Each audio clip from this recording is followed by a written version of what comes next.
cómo entender lo que están viviendo los que lograron salir del jet set sin ningún rasguño. ¿Qué están viviendo esas personas en este momento? Mira, el que pasa por ese proceso no puede evitar que el cerebro estresado dirige el proceso. Entonces, lo más prudente es que las personas a su alrededor entiendan que eso que está ocurriendo, como sea que lo esté manifestando, llanto, estupor, ausentismo, como que la persona no está ahí, como que no ha vuelto. Todo eso lo está dirigiendo el cerebro estresado. Que cuando tú estés en esos niveles de estrés, tú no eliges la conducta, ni el llanto, ni lo que dice, ni lo que hace, para que todo el que está alrededor tome en el contexto adecuado todo lo que la persona haga. Wow. Ese contexto adecuado no puede hacer olvidar que esa persona que ha sobrevivido no es esa persona en ese momento que tú conocías. Es la persona que viene de ese evento. Y ese evento transforma a ese ser. De tal manera que él tiene que tomarse un tiempo para volver a hacer lo que eso se llevó. Porque eso, en cualquier evento, tú lo has tenido, yo lo he tenido. Un accidente, un hijo enfermo. Lo más grande que me ha pasado, mi hijo enfermo. ¿Por cuánto tú multipliques el haber vivido eso? Donde ya yo tenía los recursos, mi hijo logró ser salvado. Y yo recuerdo ese momentito, ahora yo lo multiplico por 100 en la vida de un ser humano que tuvo en un escenario, que tuvo cerca, que salió con una mutilación, que salió con ahora esa combinación de dolor físico y emocional, que a veces tú no distingues cuál hace más daño. Tú sentirte hasta culpable, que tuviste con un compañero cerca y él murió y tú no. Y tú hasta ser capaz de decir, ¿por qué no fui yo? Toda esa Sentido de culpa. Toda esa amalgama es porque o yo te invité y estoy vivo y tú muerto. Y yo entiendo que de no haberte invitado no iba a pasar. Cosa que es fruto de ese momento, porque acontecimiento fortuito de ese modo nadie lo puede predecir. Como no pudo pasar nada y yo mañana decirte gracias porque me invitaste a Yesé. Nadie puede predecirlo. Entonces, esa contención que la persona requiere tiene que partir de tomarlo en el contexto de lo que ha ocurrido y no pretender como deshumanizar el proceso. Deshumanizar significa que yo entiendo que estar triste, que llorar no es parte de la humanidad. Y el dominicano que es tan alegre, que es tan bullanguero, ha sacado de su vida lo que es la respuesta natural del ser ante la pérdida, que es llanto, que es rabia, que es tristeza, que es fragilidad. Entonces, ver eso como parte de tu humanidad va a permitir que tú lo dejes fluir, que tú lo acojas como parte de tu humanidad. No estamos muy acostumbrados a acoger el llanto, la rabia, la fragilidad, el abandono como parte. Y un elemento importante es el de una rebeldía, inclusive con Dios, que hay que tener cuidado en cómo se maneja. Es decir, tú pasas por una experiencia y dices, ¿dónde estaba Dios? Que tú haces crisis. ¿Por qué no me salvó? A partir de tu propia fe. Entonces, en ese momento, tú necesitas seres humanos a tu alrededor que sean capaces de estar cerca, que es la primera condición para ejercer lo que ese momento reclama, que tiene que ver con una mezcla de compasión, que en una palabra se resume mejor, consuelo. Ese primer momento es para consolar. Me cuesta interrumpirte y vas silvanando un abordaje y me siento más que en una entrevista, debo confesarlo, más que en una conversación, en una terapia. Y creo que el país necesita una terapia. Es como si necesitáramos ahora que los 10, 11 millones de dominicanos, más todos los extranjeros, haitianos, venezolanos, americanos, los turistas que están aquí y los que no están en nuestro espacio vital, también vayan a una terapia de sanación. Pero estoy obligado, y es el propósito que he asumido, a ir construyendo una especie de eslabones en escala. Te pregunté sobre el que sobrevivió sin un rasguño. Ahora, ¿qué está viviendo, qué está pasando psicológica, clínicamente con el esposo, la esposa que quedó atrapado, que sobrevivió y que su compañero pereció? El esposo, la esposa, pero el hijo que perdió a sus padres y que sobrevivió. Pero el cuñado que invitó y que sobrevivió. Entonces, con los que están en ese número, y esto sí es de verdad traumático, porque estamos pensando en lo doloroso que representa todo el que murió, pero hay mucha gente que sobrevivió en el listado de los 189 que en este momento lo que está pensando es que hubiese preferido no salir vivo. Entonces, esos que sobrevivieron y que tuvieron a su lado bajo los escombros a sus seres queridos, ¿cómo enfocar y qué hacer con esas personas? Mira, un primer elemento tiene que ver con el sueño.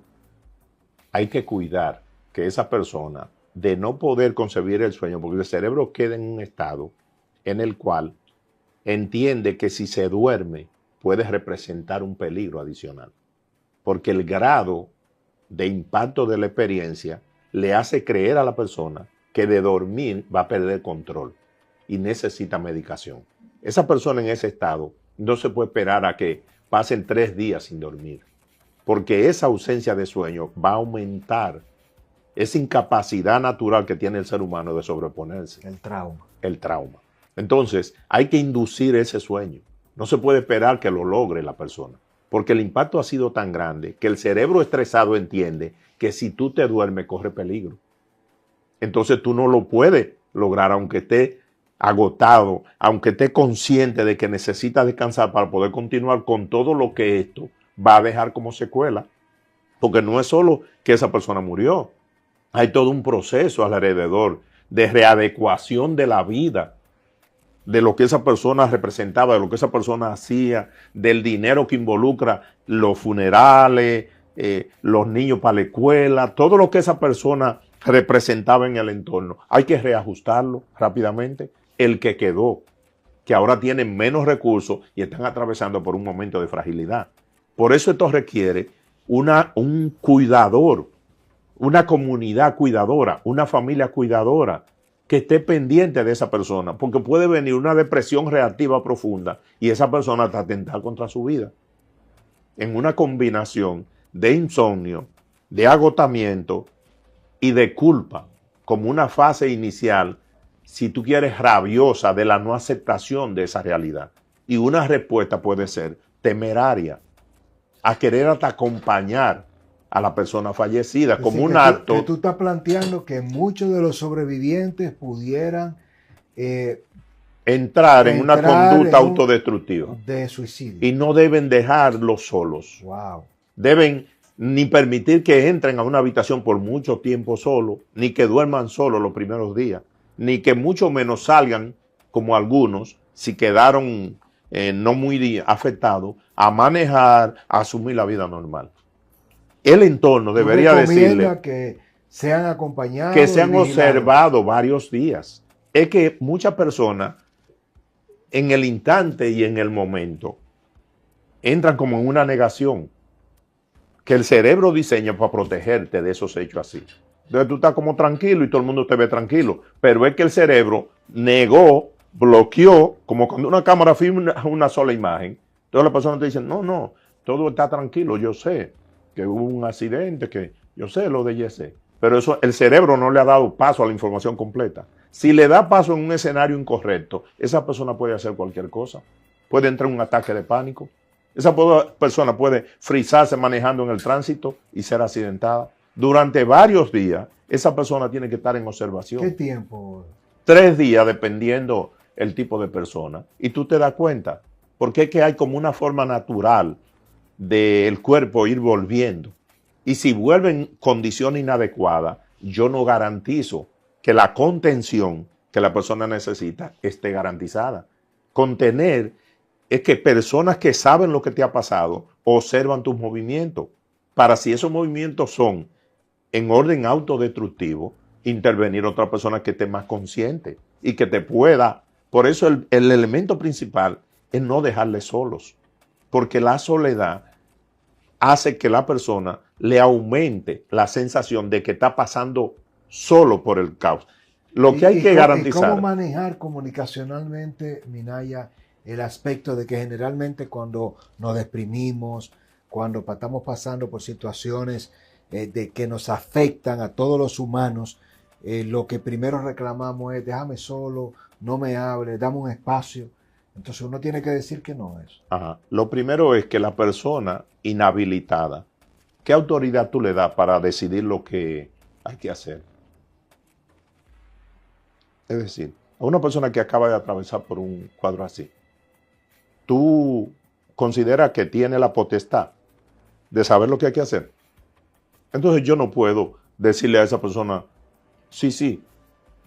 ¿De dónde se le ocurre a la persona pensar Sí, que quien sabe? pero tú lo estás describiendo muy fácil y me disculpas porque eres un profesional. Es como un ingeniero que te esté explicando cómo mandar un ingeniero aeroespacial. El cohete puede volar, sí, pero tú lo sabes. Ajá, cuando puede volar. está bien. Lo que tú me estás diciendo, tú lo estás diciendo, Minaya, desde tu condición de experto. Entonces, Pero uno no lo sabe. entonces Yo no sé entonces, cómo diagnosticar cuando alguien está en sus cabales, cuando no. Y me imagino que muchas familias ahora lo que están es más destruidas que la misma víctima entonces que sobrevivió. hay un principio ¿Qué hacer mínimo, ahí? hay un principio mínimo que es de conciencia de riesgo. La persona que Conciencia de riesgo. la persona que acaba de atravesar por una situación así, no se puede dejar en sus manos la conciencia del riesgo. La conciencia del riesgo la sopesan los que están en una condición normal, en una condición serena, en una condición ecuánime. Porque la conciencia del riesgo está muy asociada a la corteza cerebral. Y esa persona en ese estado la tiene bloqueada. Porque es el cerebro básico que entra con miedo, con angustia, con pensamientos repetitivos, con una serie de recursos que tiene el cerebro para actuar desde esa condición de fragilidad que se llama trauma.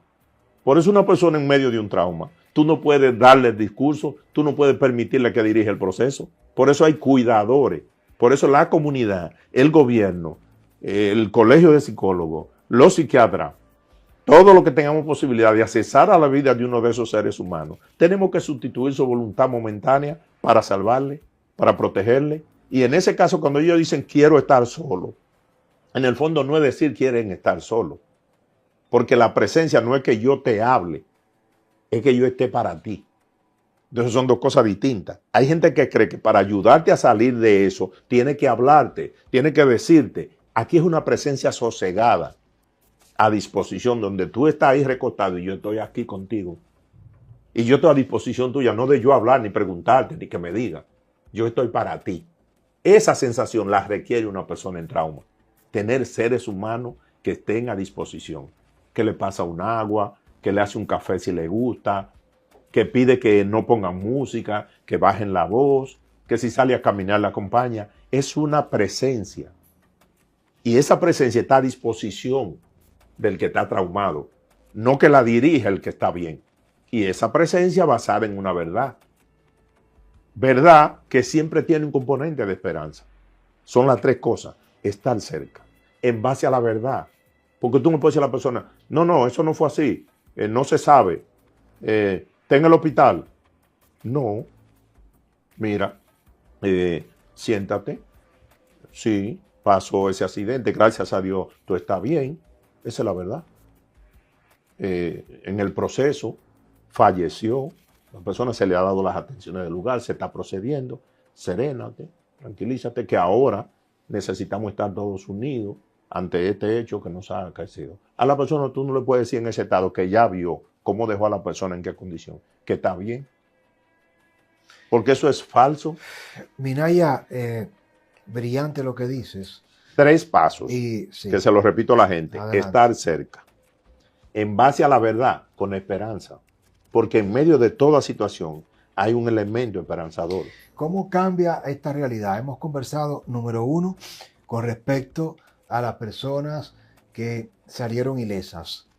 Son muchos, gracias a Dios, los que salieron por la puerta trasera, por el lateral, los que han narrado. Hemos visto pocos, pero son muchos, gracias a Dios, porque cuando tú sumas los 221 más los 189, eso te da 400 personas, habían 550, 600, 700. Entonces estamos hablando que casi el mismo número que falleció no está ni herido ni muerto. Entonces hablamos de esas personas que sobrevivieron a la tragedia y analizamos su estatus psicológico. Luego hemos analizado el que quedó atrapado, que fue rescatado, que sobrevivió, pero vio a la esposa, al esposo, al compañero, al que invitó, al cuñado muerto.